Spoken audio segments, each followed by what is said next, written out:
Welcome to my YouTube channel dedicated to embedded electronics, open programming. If you enjoy learning about embedded electronics, don't forget to subscribe to Open Programming for more exciting content. Your support means a lot. Big thanks to all my awesome viewers. Your support and engagement mean the world. Keep the comments coming and don't forget to hit that like button if you find the content valuable. Together, we're building an amazing community.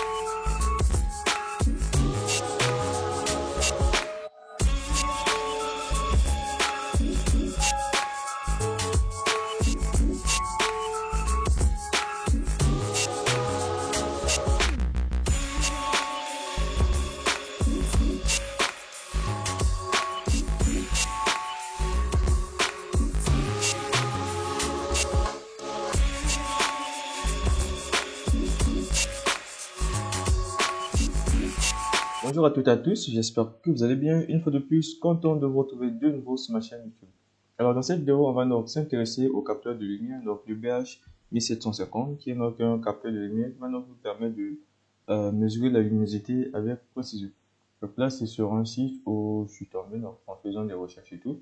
Donc on nous fournit un peu quelques précisions ici sur comment ça marche, ce que c'est et tout.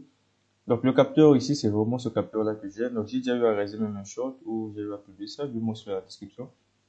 Donc c'est un capteur ici qui fonctionne avec 2 à 3 volts plutôt.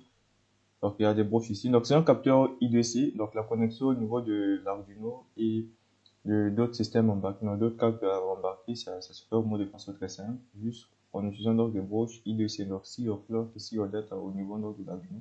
Et les deux autres sont donc, vont nous permettre à l'alimentation. Donc ici, une broche ici, appelée notre adresse, et cette broche-là qui permet donc de sélectionner l'adresse I2C. Donc en faisant mes essais, j'ai eu juste à connecter notre l'adresse. Donc ce pin ici, adresse à la bonne positive pour changer l'adresse I2C. Je ne sais vraiment pas si on peut en connecter plus de deux dans un même programme, je sais pas. Mais si vous l'avez déjà tenté, n'hésitez vraiment pas de me le partager en commentaire.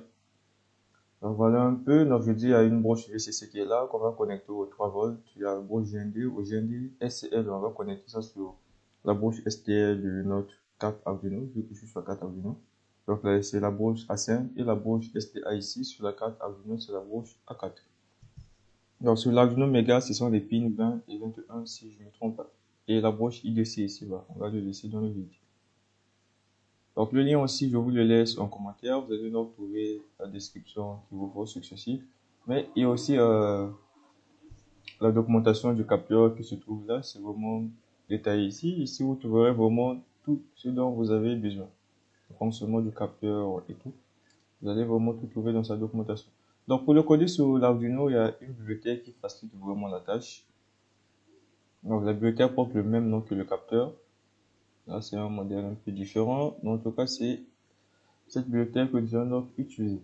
Donc la bibliothèque est largement documentée, les connexions sont là. Donc c'est un peu ce que je suis en train de dire tout à l'heure, comment le connecter. La broche adresse, on le laisse dans le vide. Donc la bibliothèque fournit aussi beaucoup d'exemples qu'on peut vraiment tester. Donc ce qu'on va faire au début, c'est qu'on va d'abord le télécharger. Donc on va aller dans code et le télécharger sous format zip, ce que j'ai déjà eu à faire. Donc on va donc aller l'installer directement sur l'Arduino. Donc on va aller dans croquis, inclure une bibliothèque, ajouter la bibliothèque zip. Donc chez moi, j'ai téléchargé ça, donc ça arrive dans le téléchargement. Donc vous ouvrez le dossier où c'est arrivé. Donc ça se trouve ici, je vais enregistrer ça. Ok, on vient de m'afficher ici la bibliothèque a été ajoutée à votre dossier de bibliothèque. Je vais regarder le menu importer bibliothèque. Donc le code que vous voyez ici, c'est un code qui permet donc de vérifier l'adresse I2C, donc compris entre 1 et 127, non 126. Donc c'est le programme qui tourne actuellement la carte Arduino lorsque je démarre. Donc, on me dit que recherche publique préférée IDC cela 0x23. Donc, ça en hexadécimal, bien sûr. Donc, ça, c'est l'adresse IDC par défaut de notre capteur. Donc, on peut aussi modifier l'adresse, comme je dis, en connectant le pin adresse à la borne positive. Et lorsqu'on le fait, l'adresse par défaut change. Donc, je vais un peu essayer de le modifier. Je vais juste redémarrer le programme. Donc là, vous avez remarqué qu'une fois que j'ai connecté, désolé si je ne montre pas les connexions, mais je pense que par midi, vous pouvez donc vous retrouver. Donc là, j'ai eu à connecter le pin adresse à la borne positive, donc 3 volts, et l'adresse IDC est passée de 0x23 à 0x5c. Donc voilà un peu comment changer l'adresse. Mais nous, on va garder notre adresse par défaut.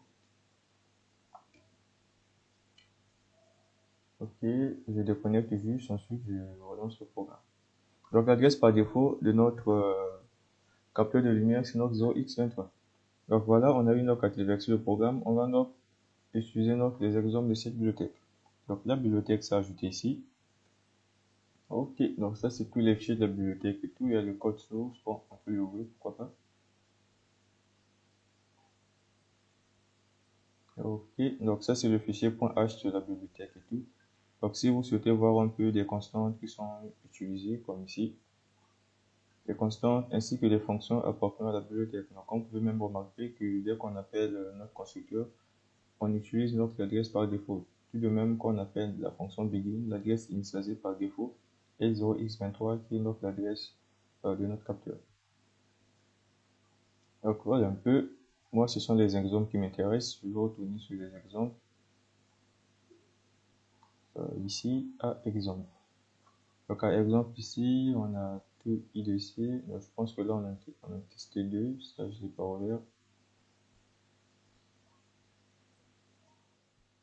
Alors dans cet exemple ici, les cartes ne sont pas connectées au même pin IDC, nos différents pins IDC. Donc là, je pense que c'est sur la carte ESP82, ce soit ici c'est ESP32 qu'ils ont écrit ici. Je ne l'ai pas testé. Donc ici, la carte fournit donc deux ports IDC ici, donc au niveau de la carte. Donc voilà pourquoi ils ont connecté plusieurs. Donc moi, ce que je t'ai te dire tout à l'heure, c'est sur les mêmes pins IDC, comme dans notre cas A4 et A5, connectés plus que deux.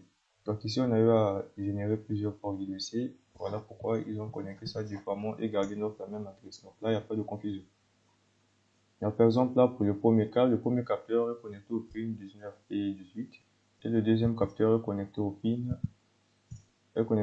combien? 22 et 21. Donc c'est pas sur la même ligne IDC, c'est différentes lignes IDC, mais sur la même carte. Ok, nous, ce qui nous intéresse, c'est le programme au niveau donc. Alors, nous, ce qui va nous intéresser ici, c'est le programme pour tester si ça marche. Je crois que c'est ce programme-ci. Oui, c'est bon ce programme. Donc, on va donc utiliser ce programme. Bon, nous, on est sur la carte Arduino. On va donc utiliser ce programme. Voilà, il y a des commentaires qui sont écrits ici. Arduino SCL, c'est A5, SDA, c'est A4, et le connecteur au 3 ou 5 volts. Voilà. Donc, voilà un peu, on est sur l'Arduino. On va donc utiliser ce programme qui va donc nous permettre d'afficher la luminosité chaque seconde. Vous pouvez modifier le temps d'attente si vous voulez. Donc, on va cliquer sur le programme. Je vais l'ouvrir sur l'idée Arduino.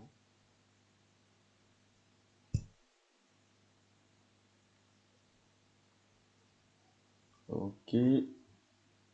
Alors, on est sur Arduino Mega. Donc, moi, j'ai la carte nano.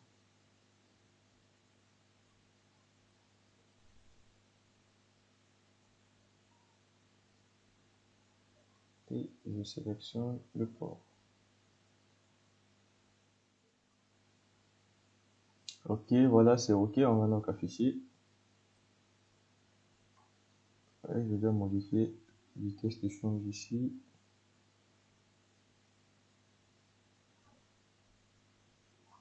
Donc, voici un peu le niveau d'éclairage actuel. 5 lux. Je vais un peu essayer de l'éclairer avec mon téléphone. Je vais essayer de mettre ma main dessus. C'est carrément sombre. Et là, quand j'essaie donc de l'éclairer, ça continuera d'éclairer le capteur. En tout cas, voilà, donc la bibliothèque nous fournit beaucoup d'exemples qu'on peut donc utiliser et adapter par rapport à notre programme bien sûr. Donc on peut essayer de tester notre exemple. Je peux faire retourner là. Donc il y a par exemple ça. Qu'est-ce que c'est?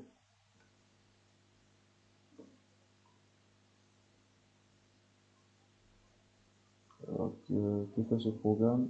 Ok, non. On va aussi tester ce programme pour voir ce que ça va donner.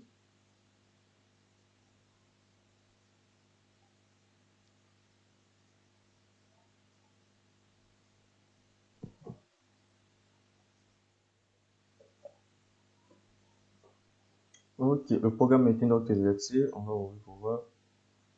Toujours la vitesse qui n'est pas conforme.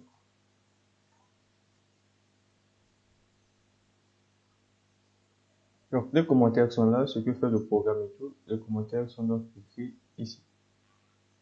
Donc, ce programme initialise le capteur comme étant un objet en utilisant donc une haute résolution one time et met la lumière donc près chaque seconde. Donc, make light reading, donc lit donc la luminosité chaque seconde.